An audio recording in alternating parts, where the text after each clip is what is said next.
What's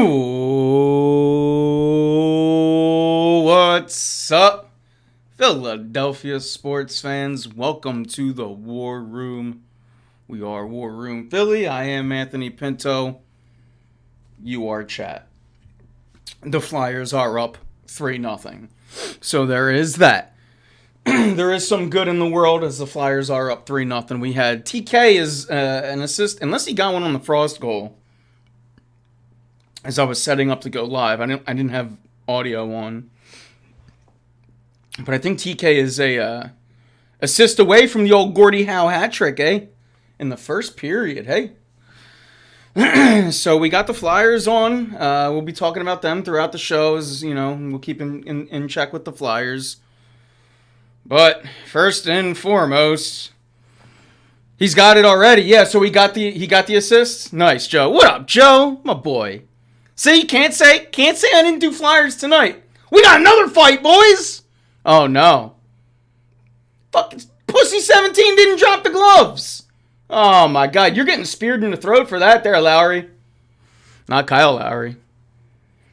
But yes, this is the start that we needed the Flyers, especially against the Jets.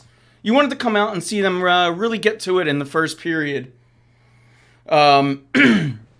And like I said, Flyers just outworking them so far in the first period tonight. So hopefully you keep it going. Right now, all things going good. And as far as the Flyers go, we'll start with a little bit since they're on. And then we'll continue more later on in the show. As far as the Flyers are concerned, this is exactly what they needed. And I know it's cliche, but sometimes sports, that's what we are. We do. We speak in cliches when we're talking about sports. But Flyers are going 0-5 before the All-Star break. They desperately needed the All-Star break for various reasons. We talked about, some of the other serious things, and we can get back into that later on in the show too. But for various reasons, the Flyers just needed that All-Star break. And then, more importantly, they needed to come out of that All-Star break and look good. And they win their first game, or at least they win their first game, or they win their last game the other night. I might have missed one. Pardon if I did. And then tonight they're up 3-0, and that's exactly how you want to get the ball rolling. On to, and let's start off the show with the breaking news, the main topic, and then I haven't been on since the Eagles hired coordinators, so we're going to talk everything tonight. The book is open. We're talking everything, but let's start off with the main diving point is going to be the Sixers. We're going to go Sixers, then after Sixers, we're going to go Eagles, and then after that, it's whatever, chat. We'll freestyle. We will do it all. I promise you. It's all on the table tonight, Joe. So, let's get into the Sixers. Boy, my day starts off, I look at the phone, and it's, I'm coming fresh out of a job interview, and I look at the phone, and, oh, okay, the Sixers get Buddy Hield, and they trade Furkan Korkmaz. So they get rid of arguably one of my least favorite Sixers of all time, and in return, they get someone who I have wanted on the Sixers for at least 4 years, can confirm. 4 years I've wanted, and that's from Greg. Greg said today, after 4 years, you finally got Buddy Hield on the team. I'm like, dude, I've wanted this for so long.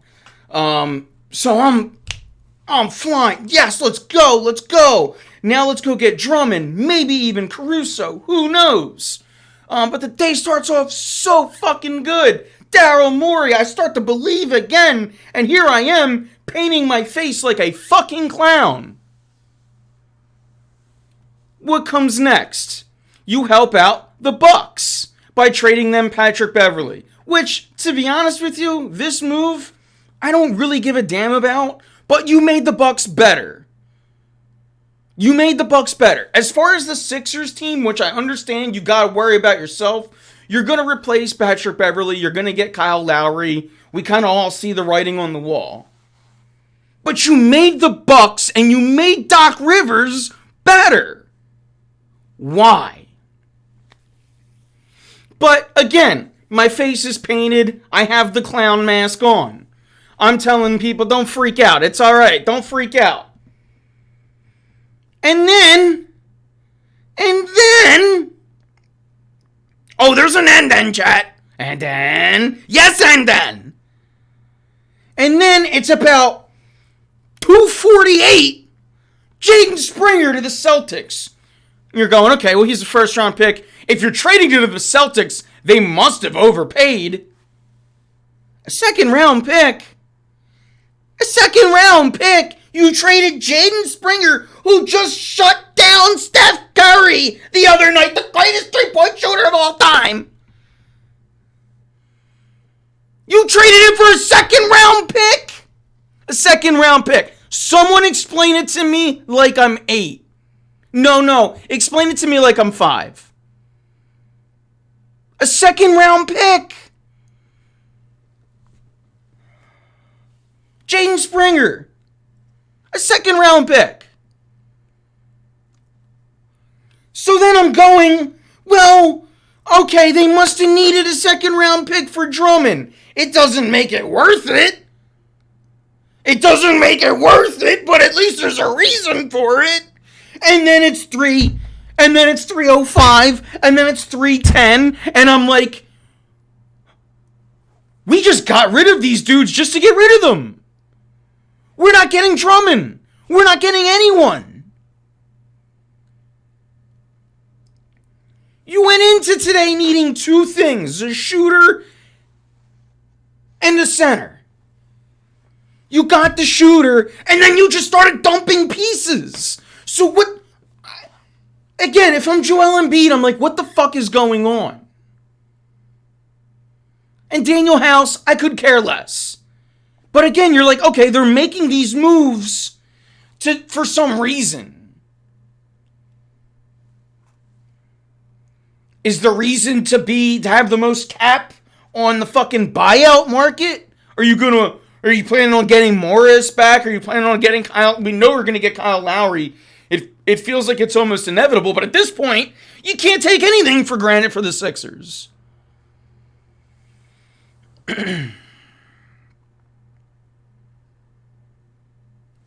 Chat, thank you for letting me go on my rant. Murph, what up? Daryl Moron. I think I need to start. I need to start taking that from you, Joe. I've seen you say it before. I think I need to start taking that and using it.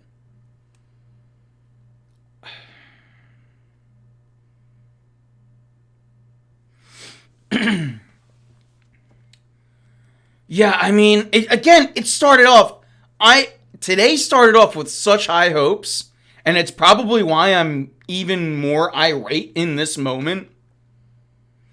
Because even when Pat Bev got traded, I'm literally, you can check Twitter, I'm fucking trolling people.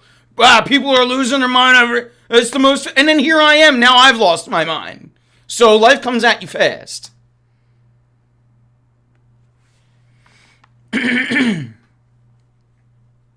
And I firmly believe that Joshua Harris, we've said these, I remember, fuck man, this is so like 2003 WIP. But like, it used to, Jeffrey Lurie he doesn't care about I'm sorry, I just went dyslexic in my brain. But it was always that Jeffrey Lurie just wanted to make money, he didn't care about winning. And I never really thought that about Lurie. I just thought that Andy Reid didn't quite get there, right? But with Joshua Harris, if you look at his brand, this is what he doesn't. I literally don't think he cares. Winning would be a bonus, but Joshua Harris just wants wealth, and he just wants his brand to succeed. And the fact that the Sixers for years now have skirted the luxury tax further proves my point. And you can go down to the esports organization, the soccer organizations, like everything that Josh Harris has owned, nothing has fucking won. But they all make money. My man's worth 8-point-something billion.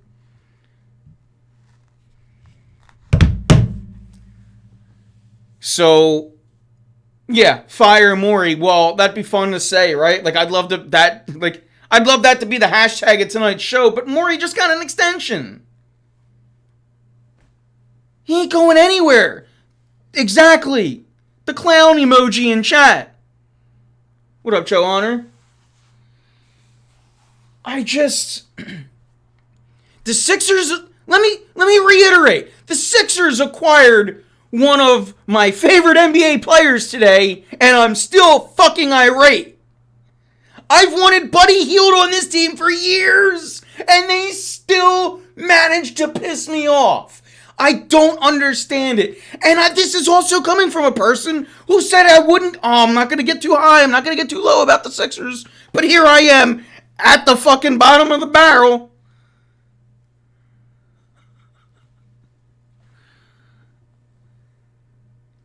I let them get to me again.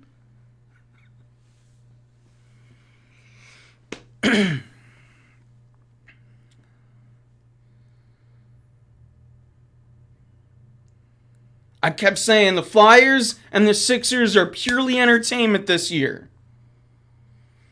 Here I am rocking a Flyers jersey, excited for them, and fucking depressed. Both teams, I'm showing emotion, and I didn't want to. I'm trying to build up a shell here. It's literally the Sixers. Like, I swear, Daryl Morey made the trade, and then went on Twitter. He's like, "Oh shit, people are happy. Let me fuck this up. Let me make our two biggest competitors better. Let us make our two biggest competitors better." That's what you did today, Daryl Morey. And I don't know that you made the Sixers better. Buddy Hield is fantastic. Getting rid of Beverly for Cameron Payne. And it's Payne, all right.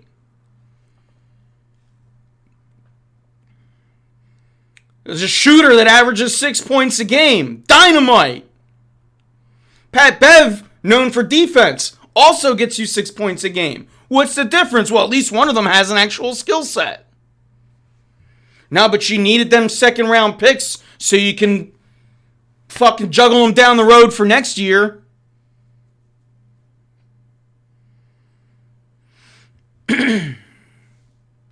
If the Flyers got to the conference finals this year, it would be fantastic. But here's my big thing, and here's what I'm gonna say about the Flyers. Like, for me, it's more about what the Flyers do next year. Because I'm tired of these 1 year runs with the Flyers. So if they make the conference finals, that's fucking awesome. But then that means that's now, like, that needs to be the standard, right? It's kind of like with the Eagles, right? The Eagles made the Super Bowl, and now that's the standard. Now we need to win a Super Bowl, and people lost their jobs because of it. And I'm not saying that this is what the Flyers would. I'm just speaking. I'm just free flowing to chat. But for me, with the Flyers in particular, as is my Flyers fandom, I will be excited as all hell for every puck drop. If the Flyers even make the playoffs, I'm there. I'm here anyway. But like, really, unless they win a Stanley Cup this year, it's more about next year. And, like, can we just keep building upwards with the Flyers? That's all I want. I see a young foundation kind of being planted. You just got rid of a bad seed, you could kind of say. I mean, we all know what the Carter Hart situation is. And again, we're going to address that. Like, if we bring it up, we're going to address it with respect to the victim. And, of course, there's that. But it just comes down to... I thought we had another fight going on. I'm sorry. I got the Flyers. I'm losing track of time. I don't know how long. All right, it's been about... All right, so yeah, obviously the Flyers are still in intermission. But I'm seeing the Konechny fight, and I'm like, is my man throwing hands again?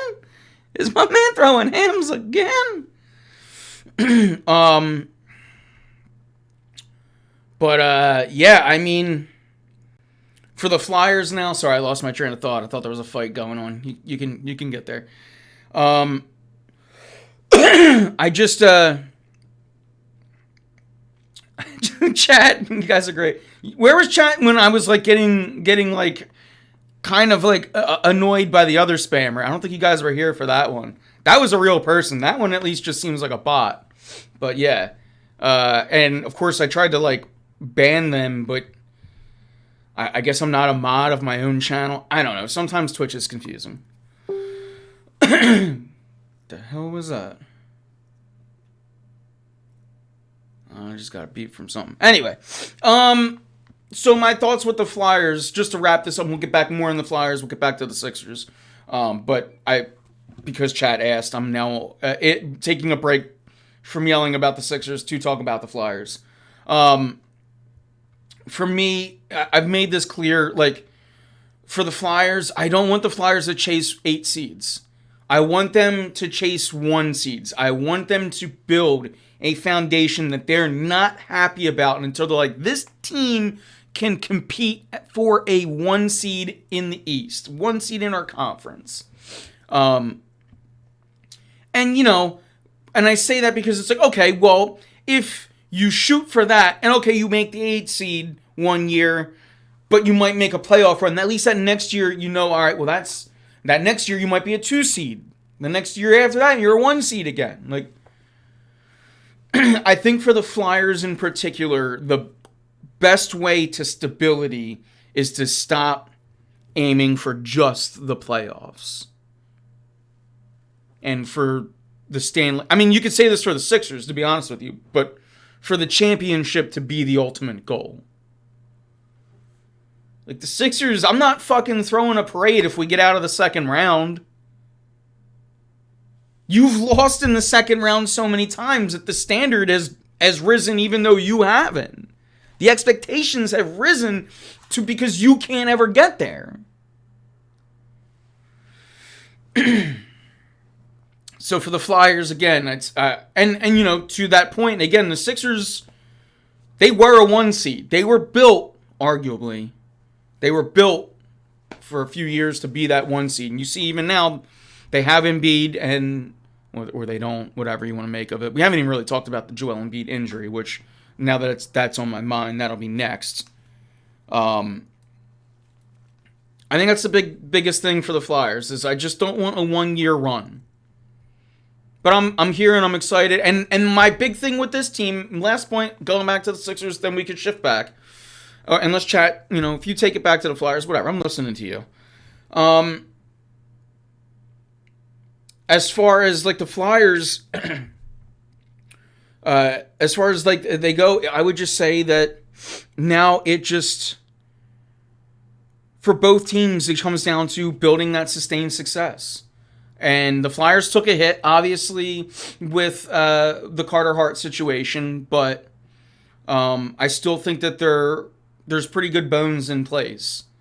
So we'll kind of see. We'll see. But again, I'll get back to the Flyers. Let's talk a little Sixers just to wrap up some thoughts. And while it's on my head, we can talk about the Joel Embiid situation, since I guess I really should have started with that. But in a weird way, I feel relieved. And it's why I felt hopeful going into today, especially after you get Buddy healed. Year after year after year, Joel Embiid has seemingly got hurt in every playoffs. He goes into the playoffs healthy, and he breaks his nose, breaks his hand, breaks his knee, meniscus.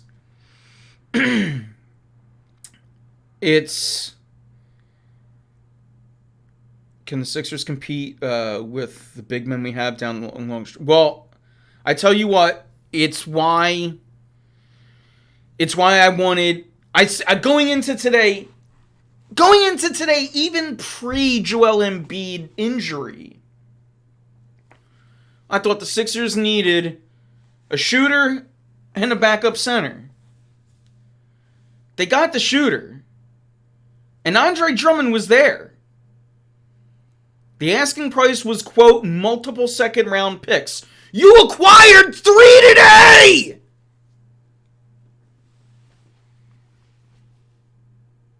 You got 3 second-round picks today. You could have traded them all for Andre Drummond.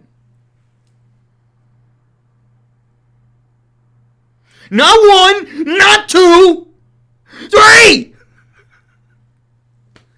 And you could have traded, and then I still would have been irate about the Jaden Springer move, right?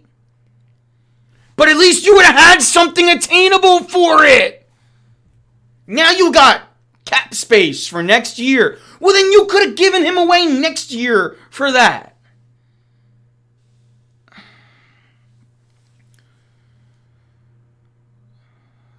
I was going to say Wayne Simmons, but last flyer, Gordie Howe. I'm trying to think of like COVID. I'm trying to think of the COVID team. It was probably that year. Fuck. I really wanted to say Simmons, but Murph, you got to it right away. Now, so it's like, now I'm live, right? You're on the camera. You guys don't know, but it's like, even though it's not a lot of you, I feel pressure. Guarantee you won't guess it in 5 tries. I won't. See, I'm really bad at trivia, too. I'm not the trivia person. Was it somebody in 2020? Can I at least get that? Because if you say that, I'll tell you what I'm going to do. I'm going to Google the 2020 roster. Because I just need a refresher, you know? I won't Google the answer, but I will Google that roster. But you know what? I'm just going to go quick because I want to move. I'm going to say, was it Sean Couturier? Like, I'm thinking because you said I'll never guess it. Like, is it Couturier? Is it G? Like, those guys would scrap every now and then. Or I'm like, it was 2020. Okay. So, I'm like, my on-spot, no, it wasn't Coots. My on-spot knowledge is so bad that I'm proud that I just guessed it. Because that was a good year. That was a good year. Let me just look up. I'll show it to you if I have. I'm just looking up Flyers 2020 roster.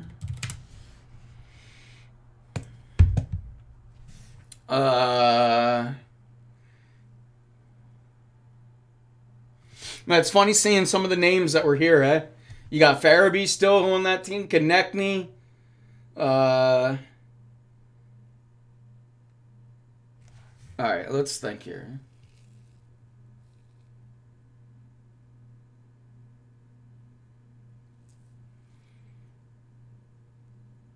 Oscar Lindblom?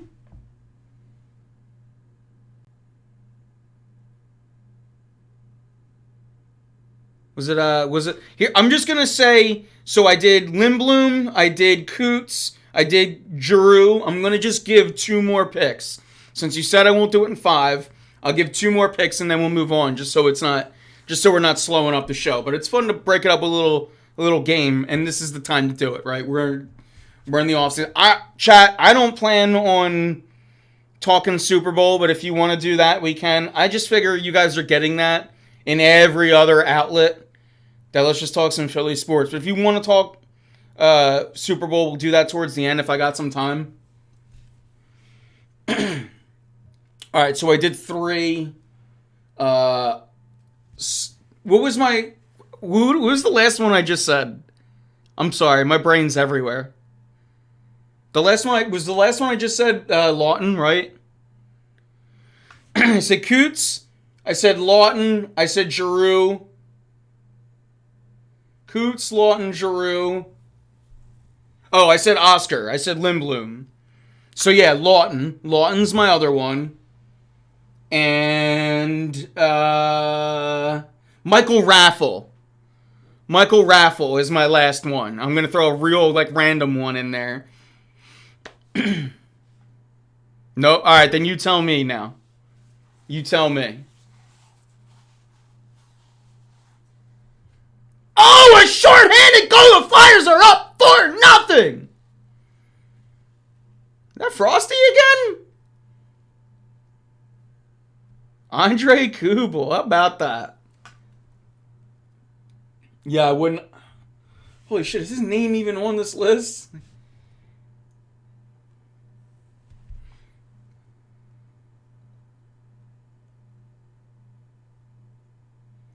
Yeah, I tell you what, his name isn't even on this list. So maybe I got the wrong. Maybe maybe it's 1921 season. Andre Hoovel, not. Yeah, I don't even see it on this list.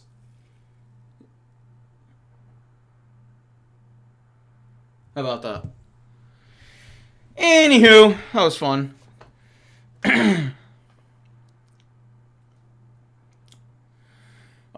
So yeah, let me just get back to we'll talk a little. Let me wrap up my Sixers talk. I see this, Embiid thing. Look, we know 4 weeks. We got about what did I? We got about like 6 to 8 weeks left in the season. I think it's about 6 weeks left in the regular season, April 18th. So, it's nice that for me, it's like I almost take solace in that. I'm like, all right, well, they know more than us, and it seems like the acquisition of Hield makes it like, all right, well, we're gonna give Embiid some help, but it feels like they're really gonna go all in next year, which is irate as a fan because, in my opinion, this might be the most healthy you get Embiid, which is weird, like someone rehabbing off of a meniscus injury, but there's no official word on Embiid being out 8 weeks. I don't know where you heard that, but it's not correct. It could be right, but he's only been right now. All we know about Joel Embiid is 4 weeks he'll be reevaluated. Last year in the playoffs, when Embiid had a meniscus injury, now I think it was different than the one he had. They said that a procedure would take 4 to 6 weeks. So I tend to think 4 to 6 weeks is about what the injury is going to take him to heal. I think 8 weeks is a little high. Same, but it's just I think that if they knew that Embiid wouldn't be back, then they'd really be selling. And you might argue that they would, but again, the Buddy Hield thing still leads me to believe that the Sixers are in on Embiid being in for the playoffs this year. And yeah, I just think that in the meantime, and not even in the meantime, because Mo Bamba and Paul Reed both suck. And hell, guess what? Daryl Morey gave Paul Reed a 3-year deal, so you got 2 more years of that dipshit being a third string center. Remember, he also gave Furkan Korkmaz a 3-year deal, which he couldn't get out of until this year finally. It seems to be a weird trend. It's almost like Daryl Morey is a fucking clown. Bold prediction: you don't see Embiid until October. Again, I don't agree with it, but okay, we'll see. That's all I can say. We'll see. But unlike years past with the Flyers playoff appearance, a competitive showing makes me happy if they. Unlike years past with the Flyers, a playoff appearance and a competitive showing makes me happy if they improve next. Yeah, if they improve next year, I agree. Again, I'm not trying to be Debbie Downer on this season, and I refuse. Like, I'm not in your way to getting. I'm not getting in anybody's way to be excited. I made sure I put the jersey on tonight to show I'm with the team. And exceeding expectations is nice. But it's still it's about instant gratification versus like the long-term goal, And ideally we get a little bit of both. Like ideally, like look, this if this is the year they make the playoffs as an 8 seed, right? I'm just throwing hypotheticals. Maybe they make it higher, lower, whatever. Well, obviously not lower, but you know what I mean. If this is the year that they make the 8 seed, then maybe next year they're a 6 seed, 5 seed. Maybe the year after that they're a 3 seed, 2 seed. And then the year after that they're a 2 seed, 1 seed. And then they win a cup. Or maybe they don't even have to get to that, Hockey is different. And you could even say the NBA is finally back to there's parity. But let's stay focused on hockey. Hockey is different. We know, we have seen Year and year. We've seen right here in 2010. Flyers on the last day of the regular season clinch the 7 seed. Take that team to a cup.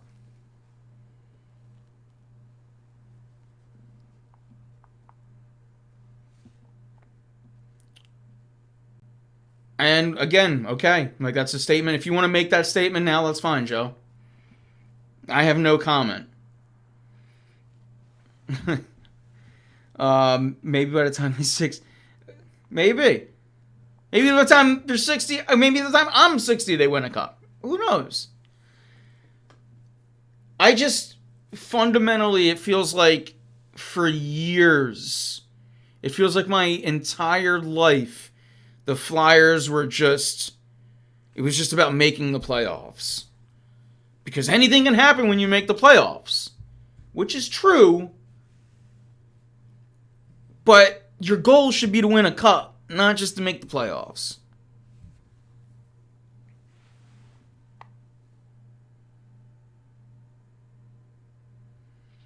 Not to start a rift between teams, but do you think it ruins this? I don't know. Is there more to that?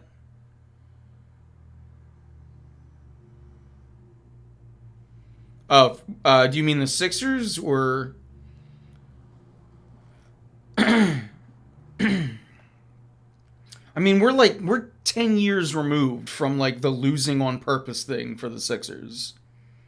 Like that's, I know it doesn't feel like that, or maybe it feels longer than that, but like Joel Embiid got here in 2016, like, and they really like once you got Embiid and Simmons, it was really only like one more year. It was like there was injuries. They sat Simmons out for a year. They sat Embiid out for a year. Like it wasn't necessarily like we're gonna go out there and lose with our best players, you know. So I don't. If that's what you mean, I don't necessarily. I'm not saying you're wrong, right? I'm not like obviously.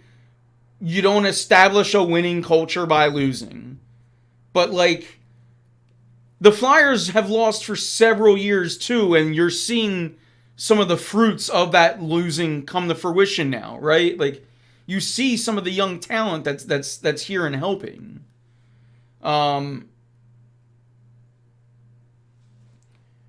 Just because the Flyers didn't, like, put a name to it, like, I think people get mad at the Sixers didn't really do anything that other teams haven't done in the years past. The Sixers just gave a name to it, and I think some people have a really hard time dealing with that.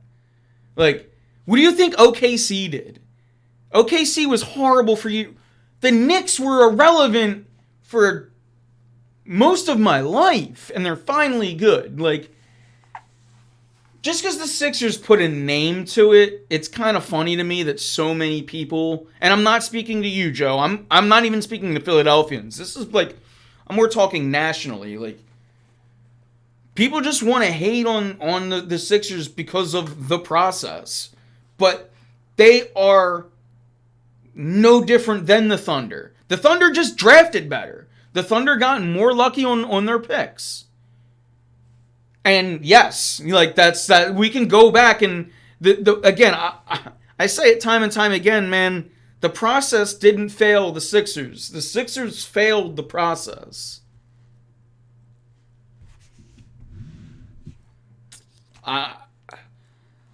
Because other teams other teams have done it before. How did Golden State get Curry, Draymond, and like they drafted them, right? It's all about drafting. And the Sixers, unfortunately, Fultz forgot how to shoot. Ben Simmons refused to play offense. And Joel Embiid does fucking everything he can, but year in and year out, he has someone run into his face. Or he breaks his hand dunking on the rim too hard. Or he has a fucking 200-pounder fall on his meniscus. But the process did not fail the Sixers. The Sixers failed the process.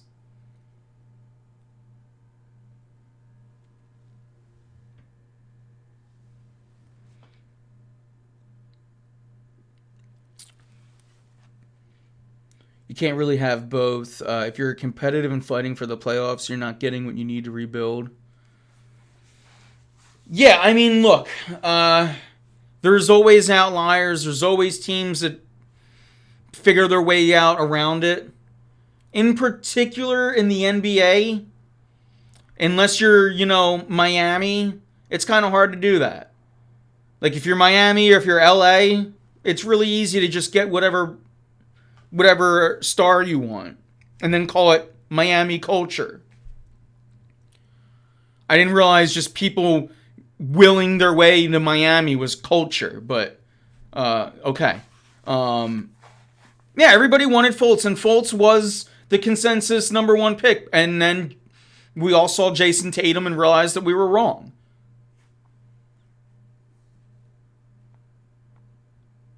I'm not even mad about the Fultz. Like, the Fultz thing is probably like the 18th mistake on the Sixers throughout that. We could do the failure of the process. We could do that show in June. I can prepare for that one. Yeah, Joe, but you say that as if you were the only one. You were one of several people who just hated on Ben You called Ben Simmons a bum when he was an all-star, and you still try to discredit every take that I have with Ben Simmons. Like, sure, you and several other people that hated on Ben Simmons from day one were right. Congratulations. Wear your badge.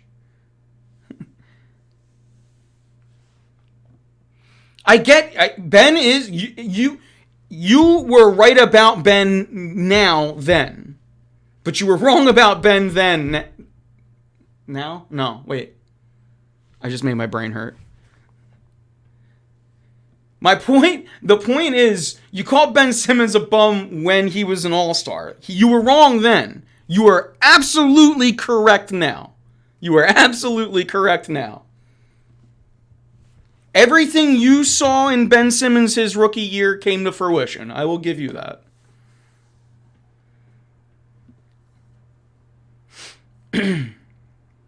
It's not, though, and especially it's not when it's like Maxey just made the All-Star game based off of like the coaches. Ben Simmons got in the same way.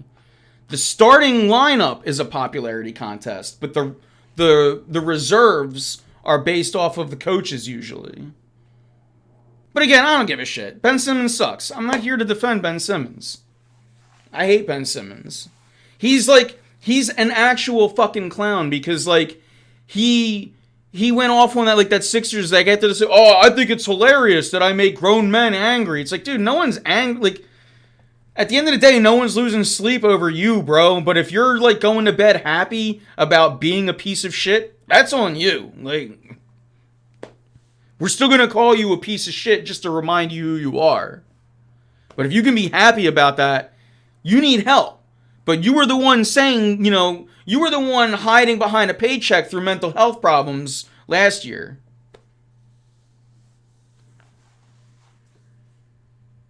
Yeah, you know what's funny, Joe? When Simmons came back, I said, yeah, but bet he doesn't play Joel Embiid next Saturday. And I was talking to him, and of course, I was right in that bet. Just, yeah, different ways. But yeah, let's get away from Ben. I want to talk Flyers. Let's talk Flyers. Oh, you know what I got to do, chat? I'm sorry. While I'm at a stopping point and my brain is focusing clearly, before I just completely forget, let's talk Eagles. And let's talk. The last time I was here was for the Nick Sirianni press conference.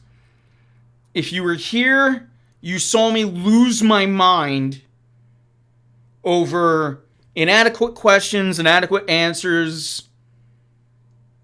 We found that Vic Fangio was going to be the defensive coordinator during that press conference.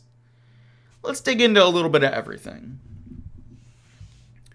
So, Vic Fangio, Kellen Moore.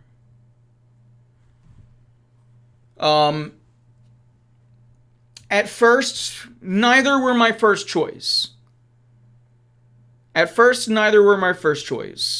However, now that they're here, And in particular with Vic Fangio, right now I'll start with him. You can see some pretty quality defensive coaches have been added to the staff. And I think that is something that would probably be Vic Fangio's biggest strength, is he pulls a lot of weight around the coaching circle in the NFL, and you already see he's been bringing in some pretty high quality coaches for the positions. So as far as Vic Fangio goes, again, not necessarily my first thought, but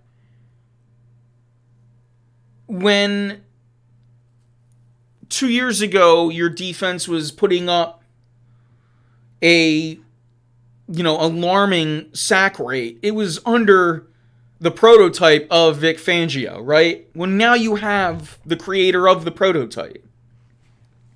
Now you have the architect of the defense that you schematically want to run, that Nick Sirianni schematically believes for his scheme. So, there's that.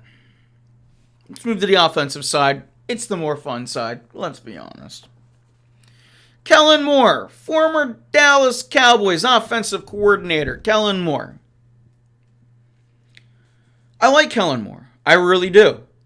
I believe in his system. I believe that he will help the Eagles. My biggest concern with Kellen Moore, you can take this as a positive too. You saw 1 year, we lost the Super Bowl. We didn't even win it. We didn't even get the parade. Shane Steichen, gone. Brian Johnson, in. The Eagles, gone from the playoffs. My biggest problem with Kellen Moore is what happens if and when, let's try to be a little chesty about it, if and when you have success. I mean, even Brian Johnson, who was a failure, just landed a job with the Commanders.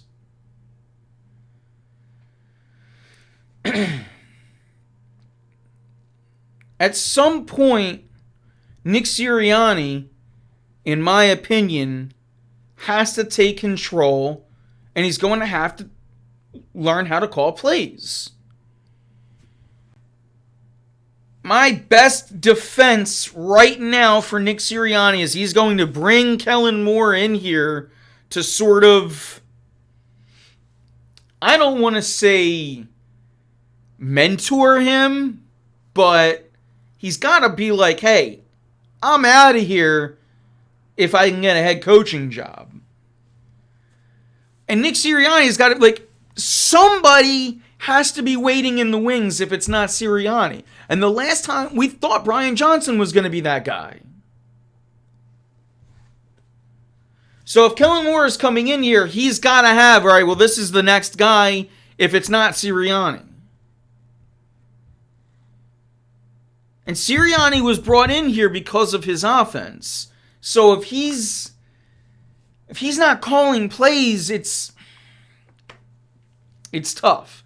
Because my philosophy as far as a head coach my entire life has always, like, really, at least, like, I don't want to say my entire life, but since I've been here, since I've been doing War Room Philly, since 2011, I've never shied away from, I want my head coach to call plays. Because if not, you go through down years. And look, head coaches that call plays go through down years too. But if you're Andy Reid and you got Patrick Mahomes, you don't go through down years. You don't have to worry about, oh, well, who's going to call my plays after I win my third Super Bowl? Because it's me. It's Andy. You have Jalen Hurts. You have a guy that's here for the next 5 years. You have Nick Sirianni. It just comes down to,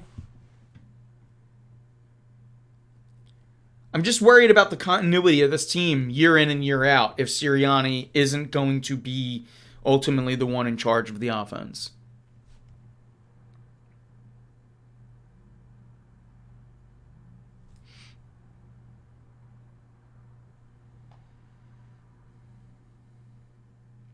Do we look at Hurts too if it's a bad start again?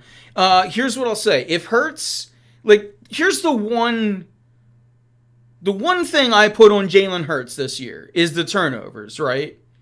Good quarterbacks are going to put up some all quarterbacks are going to have turnovers, but this year in particular, and the timing of certain turnovers, way too costly. That's on Hurts. There's a lot that's not on Hurts. Not everyone, but I think with the exception of 2-3 tips or whatever, most of those turnovers are on Jalen Hurts. He's got to own up for them. This offense was not good enough. Now, in particular, Hurts missed throws. I'm not taking him off the hook for the bad throws we saw, but if you go back last year, he missed throws too. He was also just making throws, and that's where I think he made plays. We got the offense moving. If you go back and look at the numbers, they're not too bad, but it's the eye test, right? The eye test was Jalen Hurts was worse this year than he was last year, and that would be correct. But it's the fumbles with Hurts, not the interception. Yeah, again, here's what I can say. Every one of those fumbles was Jalen Hurts' fault. Every one of those were Hurts' fault. I'm thinking in particular, I think it was the Jets game where Goddard had a tip and it was an interception. I was like, all right, well, that one's not on Hurts. I'm sure there was probably one other one about that. The bone bruise thing, I mean, he was playing in the All-Star game, in the Pro Bowl, whatever they call it. He looked fine when he was going up for that jump, for the not-so-Philly special. But no, Joe, to that point, it was it was Mike Vick-esque, the fumbles. It was far too often. And yeah, he did. At times, he held on to the ball for too long. Yep. And in particular with Hurts, right? Just happened to my voice. In particular with Hurts, I'm going to say that without going up 7 octaves. In particular with Hurts, when you got the ball for that long, well, fucking run, dude. Get going.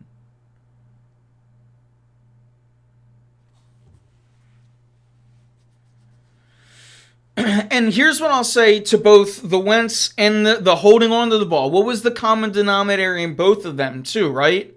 We question play calling. Both sides, in both cases, deserve blame. Both Carson, and I hate the word... Why? I didn't think I'd talk about both Carson Wentz and Ben Simmons today, but you guys like to hurt me. You guys like to bring up old scars. But Carson and Wentz, Carson's play, and for Carson Wentz too, let's also remember it was more away from the football that really took, that got him away from things. It was more the fact that he just as a quarterback in particular, you need intangibles, and Wentz didn't have any of them. And if there's one thing we see in Hurts, it's that he's got them. But Wentz, Hurts, at times I'm sure there was people open and they didn't, get them the ball. But also at times you had, I can't remember the guy's name after, what was it? Something Taylor. Was it Press Taylor? You had, Doug Peterson's guy, and then you had last year Brian Johnson, who were both very heavily scrutinized. with the case of Doug Peterson, he wanted to defend his guys. Ultimately, it found him on the streets. And I still believe in Doug Peterson. I think he's a great coach and all, but it's not like he, he's got the tools down there in Jacksonville, and he hasn't necessarily got it all the way done either. Albeit in a tougher conference. I think if you took Doug Peterson's Jacksonville Jaguars and put them in the NFC, they might compete with the Eagles. I mean, especially with what we saw last out of the Eagles. Sheesh. That's why he got fired that quick, though. Because Howie Roseman, look, it's what we hear, right? No one really knows, but from what we hear, what we think, it was that Doug Peterson didn't want to fire his coordinators, and ultimately it landed him his job. And look, Nick Sirianni got this team to the playoffs, got this team to the Super Bowl. Like, it's not to say they didn't make the right move.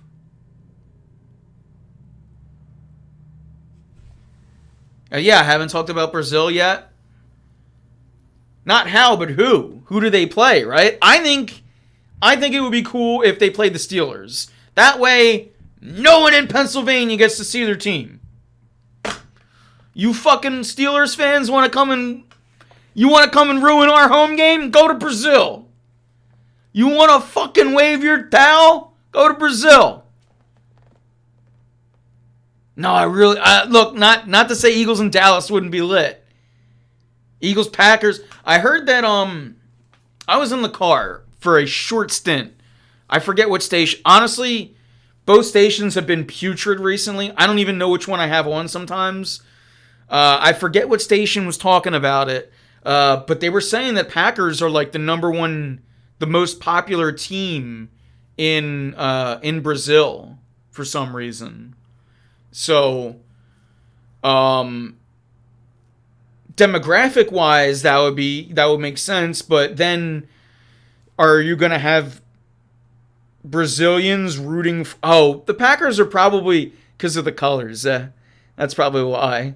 But are the Packers then like are Brazilians going to be rooting for the Packers? I don't know if you guys saw. We actually had someone on Facebook.com/WarRoomPhilly comment from Brazil being like, the Eagles are well liked in Brazil. You're going to like this. It's going to be cool. To wit, I said, look, I am mad that the Eagles are losing a home game just as a fan, just as we are one of the biggest football markets in the NFL. But I watched a Counter-Strike tournament in 2022. The major was in Brazil. And it was the most electric event I have seen in esports. The Brazilian team got knocked out, and they still showed up day in and day out.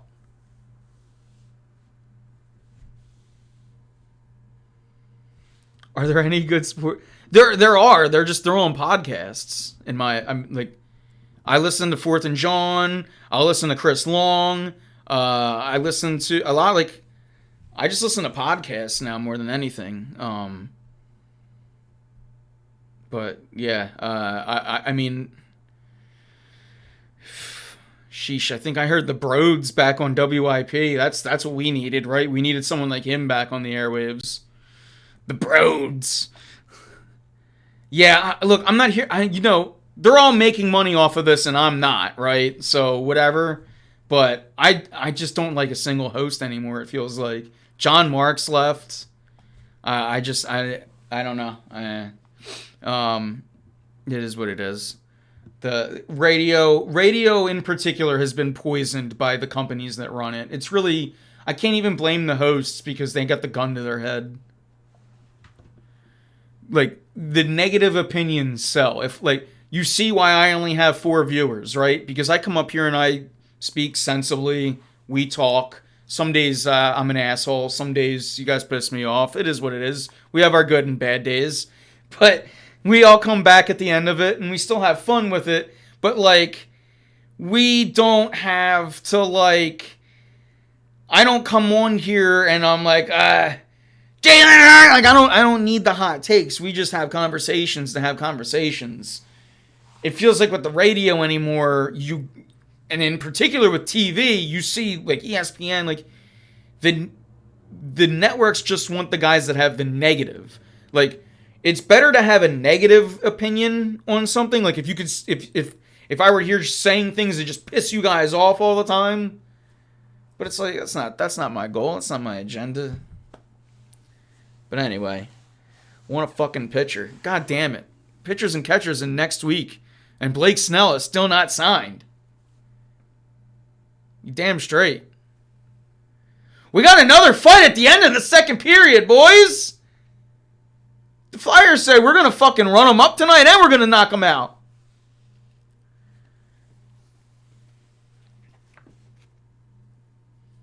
We're gonna run them up and knock them out. Yeah, again, look, you guys can say what you want. Like, professionally, what the fuck does he do?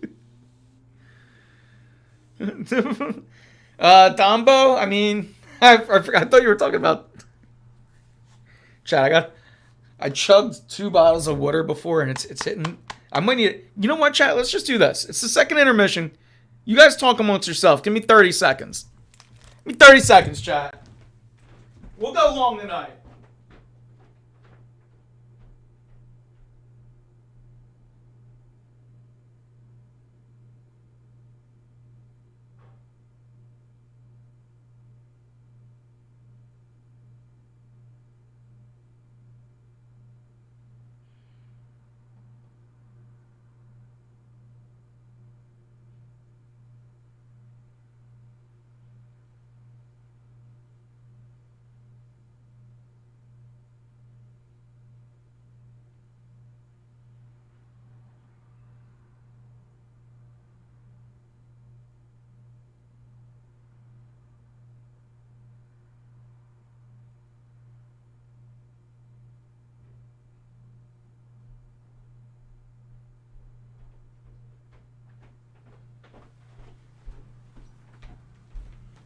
Oh my god, I can think so much better. I can think so much better now that I just did that. I had to pee so bad, chat. Then they're all on the same friggin' station. Go listen to them. Cataldi and Missinelli are... What is it? Jakobs? I post some of their stuff every now and then on Facebook. The social media that they run is really good. That's what I'm going to say positive about them. The social media is really good on their site. Gotta love Seth Joyner takes. But Andrew Cataldi hasn't given a good take since I've been born. I literally started this site because I knew I was smarter than Angelo Cataldi. What up, poker? How surprised... we're going backwards again. How surprised were you when the Bucks hired Doc Rivers? Just curious. Well, even better, I'm surprised that the Sixers gave Doc Rivers a point guard that he desperately needs today. I'm not surprised that Doc got a job, because I genuinely believe he's a good coach. I just don't think he's good enough. And I think in particular with the Sixers, it was just... He had expectations to meet, and he didn't meet them. Joe, you said that perfectly. Missinelli was great. He sure was. A lot of people were. And again, I haven't listened to Missinelli's podcast stuff. I'll give you that. I haven't seen much. I just see him kick it over to Seth Joyner, and then I tune out because I fucking hate Seth Joyner. He gives dog shit takes, and all he does is cater to boomers. And then boomers just go, this guy should be a coach! He should be coaching the defense! And it's just like, oh my god. Seth Joyner hasn't coached high school football, but yeah, we're going to make him the defensive coordinator of the Philadelphia Eagles. But I digress. Speaking of the Eagles, yeah, we got into the Eagles. Okay. We did. Yeah, all right. Screw it. We got through everything.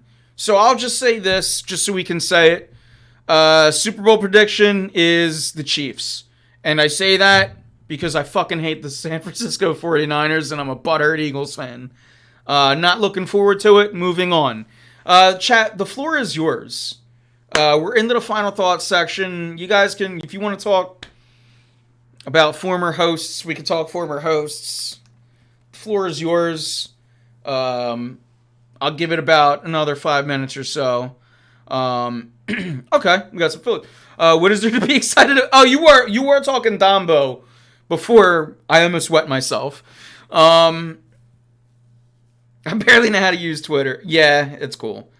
I hate all social media and literally only do it because of you guys. So it's cool. It gets draining over. You gotta remember, guys, 2011 we started this project. It's holy shit, we're all old. Oh my, we used to do this show in Greg's Florida room. Like, but Phillies, back onto the task at hand. Here's what I'll say. Ustream days. Dude, shout out to Ustream. Shout out to Flyers fans watching us from all over the world.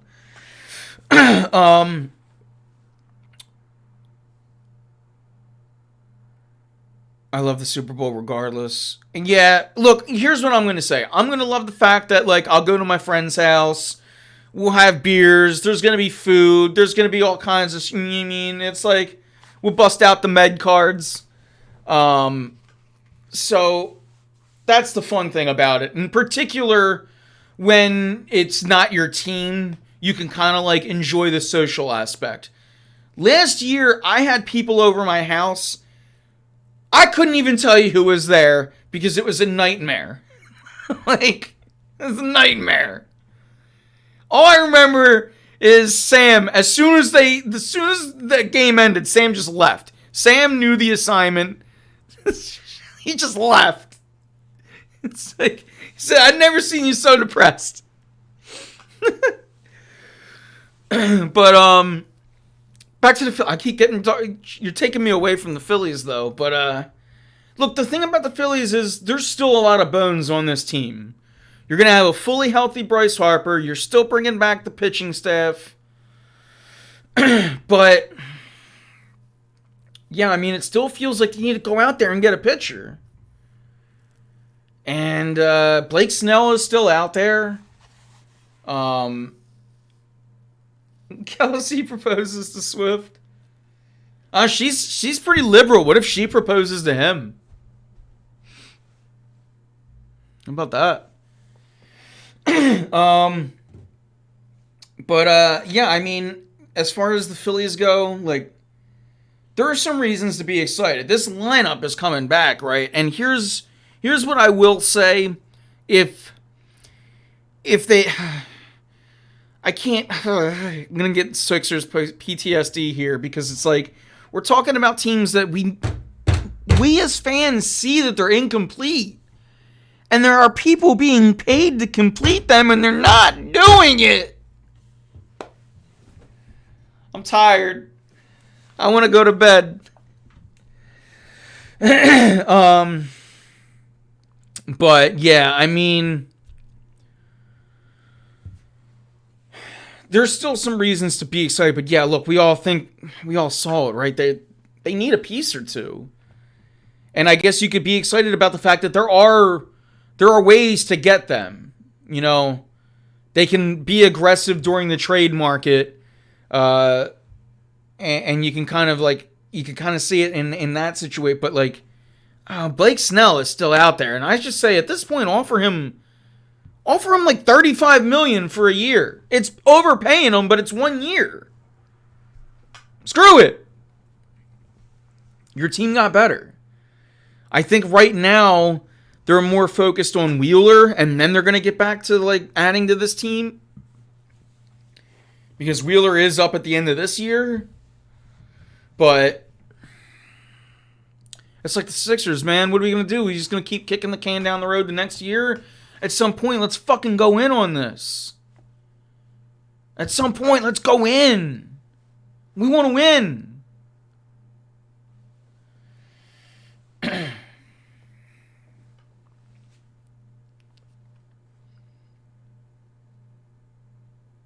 Shut the fuck. Here's what I'll say about Trey. I think Trey is going to have. I think we're going to have a full season of Trey Turner. Maybe even a full season of Nick Castellanos too. Probably not. And you take that with Castellanos. To be fair. You take that with Castellanos. You know what you're getting. You're getting a streaky guy, right? You just need the cold streaks to not come in November. Castellanos could still be, for lack of a better term, on the trade block. Look, I like every member of the Phillies. Nick Castellanos is a likable dude. He underperformed when like he was the reason we arguably got through a series, and then for all of that, he was one of the main reasons why we didn't go on to the CS.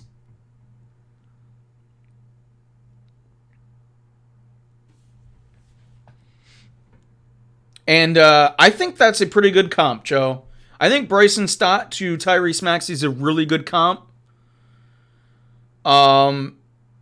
Because here's what I'll say. I don't know that Bryson Stott's ever going to be an all-star, right? And I said those same damn things about Tyrese Maxey. And guess what? Maxey's an all-star. And I wouldn't be too... In particular, if Bryson Stott remains a second baseman, which... I'd imagine if the pipe dream of Greg Hall was going to come true, we would have known by now. But Murph, how many times you're here? You can vouch for it. How many times did Greg Hall mention in our group chat that he wants Trey Turner and Bryson Stott to switch positions last year? How many? We would have heard about it had that be coming true, right? So, it's just one of those things where it's like, okay. Nick picks and chooses when he wants. That's just a bad take. Do you seriously now? Do you think any professional athlete puts on their skates, their cleats, their pads, and like, I don't care today? All right, maybe other than Ben Simmons. Like, baseball in particular. Like, I get that in like. I heard this about Howard, too, because they're flailing at the stuff that's away. Do you really think that they're not trying? Like, I know it looks bad, but baseball is a game where if you fail 70% of the time, you're a Hall of Famer.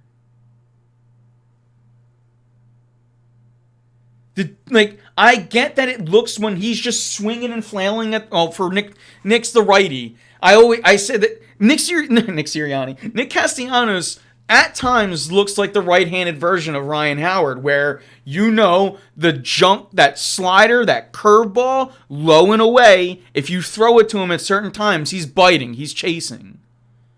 Now, just because a player's doing that, it doesn't mean that they're not trying. In particular with baseball, it means that they're pressing on a fastball, they're in their head, they're squeezing their bat too tight, giggity. But I promise you, Nick Castellanos is trying, even when he's sucking his most. Even when he's sucking his most, he's trying his hardest.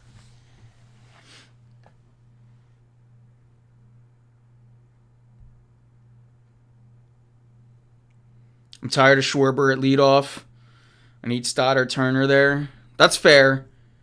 You know me. I'm not anti Kyle Schwarber batting first. However, I agree. In particular, I think you paid Trey Turner to be up at the top of that lineup. So, of course, with that, it kind of works better righty, lefty, righty if you go Schwarber, Turner, Harper. That being said, you do have more traditional options at... Wow, it's almost 9 o'clock. Chat, this has been fun. We're going to keep going. I just realized how late the show has gone on.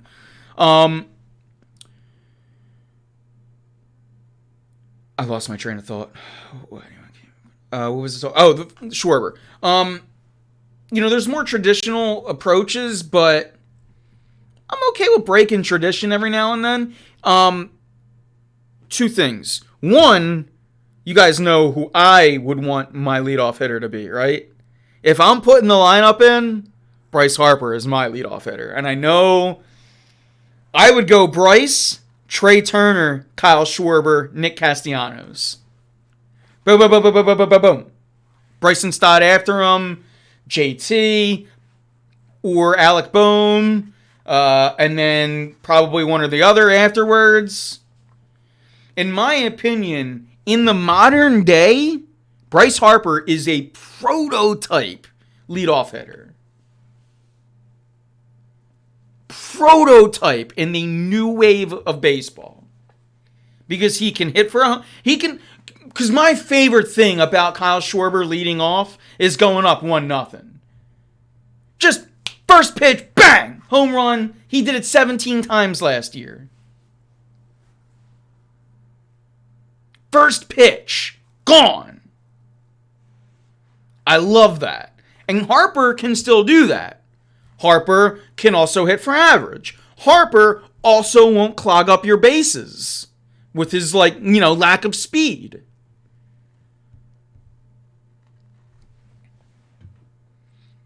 And it's hard to walk Harper if he's batting first. Intentionally, at least. So that's why, in my opinion, and I say all those things, I know it's not happening. But you also have, you brought in, you have Stott, you have Turner. I think either of those guys could easily be your leadoff hitter as well. And I would probably, what I would like to do is to start off with one of those guys, any one of those three. And then maybe wait till June, right? Maybe wait till June, right? And then, maybe then you put in Schwarber. I feel like you got to at least try it until June. But that's kind of what they did last year. Now, last year, you had Turner just struggling. So I would like to see him get a shot to do it again. And again, I would like to have that go on until about June. And if the team's struggling, if they're slumping, well, you know what happens in June anyway. In June, Kyle Schwarber becomes an animal. So if anything, in June, you put him up to first in the batting order.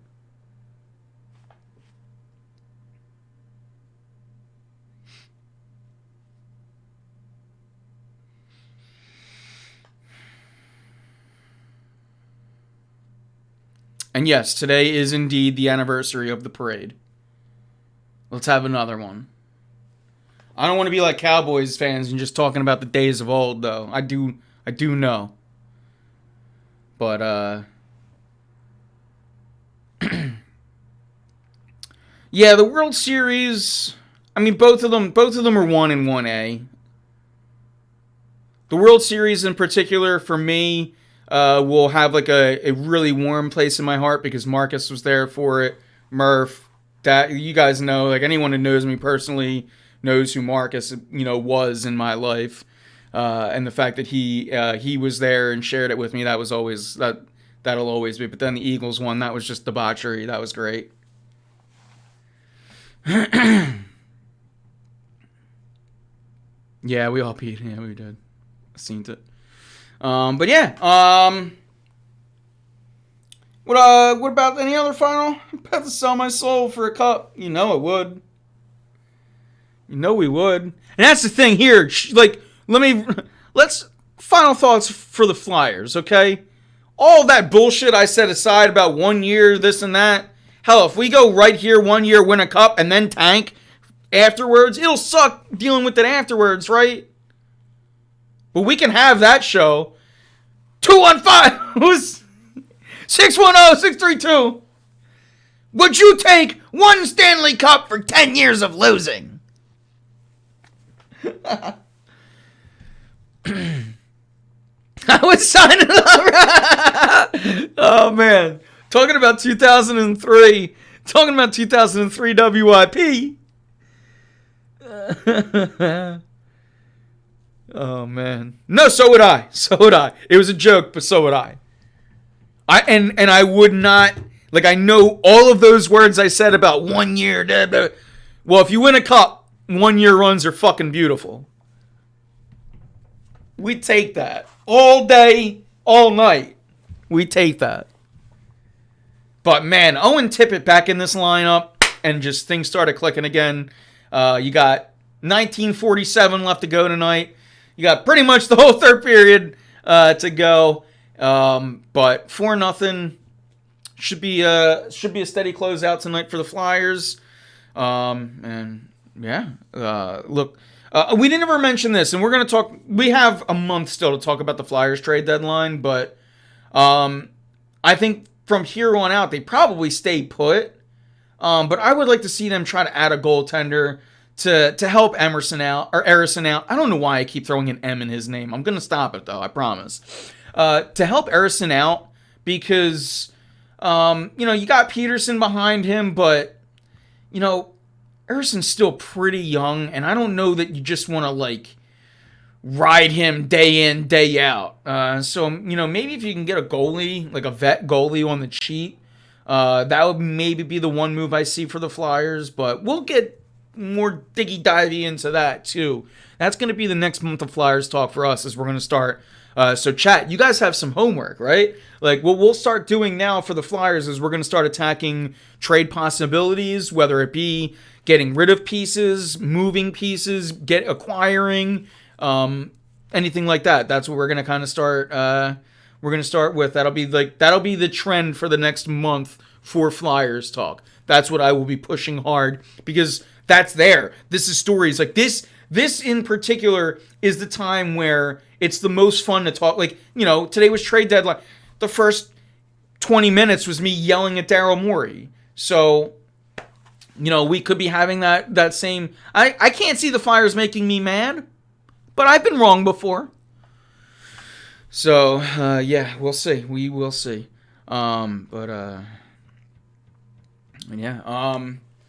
So, yeah, guys, I think that's about it. I've asked for final thoughts. You guys have given me a bunch of them. It's been a fun show tonight. We did an hour and a half of talk. So, okay, I guess it's time to pack this thing up. Yeah, the Flyers stay. Yeah, again, that'll be the theme for the next ones. But that's probably about what they'll do. And that's fair, There were talks of, in the beginning of the season, we're talking about trading away Couturier. And now it's like, well, you want to hold on to a guy like that because his leadership down the run could mean a lot. So, again, keep those thoughts for next week. We will be back. We'll be talking Super Bowl wrap-ups, the whole nine. We'll do, what was your favorite commercial? All of that. Chat, it's going to be a fun one. Thank you guys all for tuning in, both live and on demand. With that, I am Anthony Pinto, and we are... out of here. Let's go, Fly Guys.